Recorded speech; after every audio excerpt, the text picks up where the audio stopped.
барои ифлос нашудани оби чашмаву ҷӯйҳои деҳотӣ наврасон пешниҳод доранд ба говҳо памперс пӯшонанд.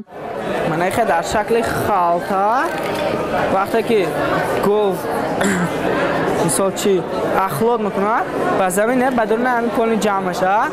баъд мисол кае ки соҳиби гов бекор шуд ё ки гов худаш калеш ва тоб хурду хунашо равад мегирад кашида иха чиз кардан алиш кардан мегирад. ин одноразовый метавонад 10 сол ҳам истифода барад.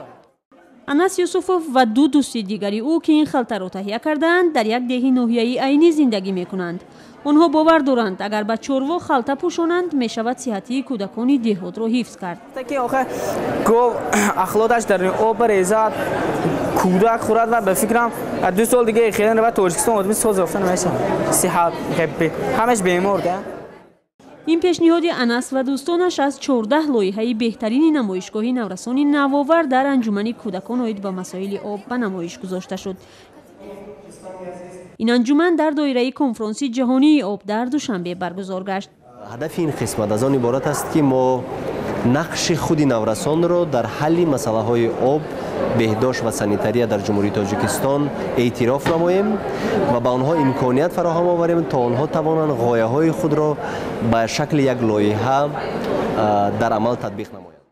шаҳзода ва гурӯҳи ӯ дар ин чорабинӣ собуни кисагиро муаррифӣ карданд. мушкили мо он буд ки дар муассисаҳои таълимӣ хонандагон намехоҳанд аз собуни умумӣ як дона собун истифода баранд. барои ҳамин мо собуни кисагӣ ихтироъ кардем, масалан дар шакли клей. ба иттилои ЮНИСЕФ ҳамарӯза дар ҷаҳон беш аз 700 кӯдак бо бемориҳое мефавтанд ки ба оби ифлосу вазъи ногувори тозагиву беҳдоштӣ марбутанд.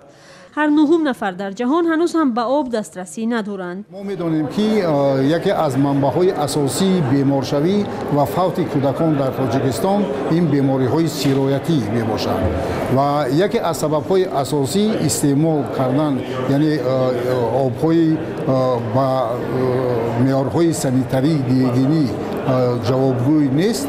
барои ҳамин оварда ба ҳамин бемориҳои сироятӣ дар байни кӯдакон оварда мерасонанд. пажӯҳишҳо муайян карданд ки дар Тоҷикистон аксаран мактабу беморхонаҳо ва марказҳои саломатии тиббӣ бо хатти оби ошомиданӣ ва оби тоза таъмин нестанд. вазири маориф ва илми Тоҷикистон дар анҷумани кӯдакон оид ба масоили об ваъда дод ки тамоми мактабҳо бо оби ошомиданӣ таъмин хоҳанд шуд. аз болои ин кор карда истодаем, барномаҳои муайянам татбиқ карда истодаем ва мо дар сохтмони мактабҳо ки ҳар сол беш аз 100 то 130 мактаб сохта ба истифода меспорем, биноҳои нав меспорем, ба масъалаи обрасонӣ бо оби ошомиданӣ таъмин кардани хонандагон аз ҳама диққати асосӣ метиҳем ва ҳамаи мактабҳое ки сохта супорида содем ҳатман бо об таъмин аст ва таъмин мекунем ина, чун ин масъала яке аз масъалаҳои аз ҳама ҳалкунанда ва муҳим. созмонҳои кор бо кӯдакон бовар доранд тамоиши мазкур барои шунидани садои кӯдакону наврасон аз тамоми Тоҷикистон дар мавриди таъмини онҳо бо оби пок мусоидат хоҳад кард.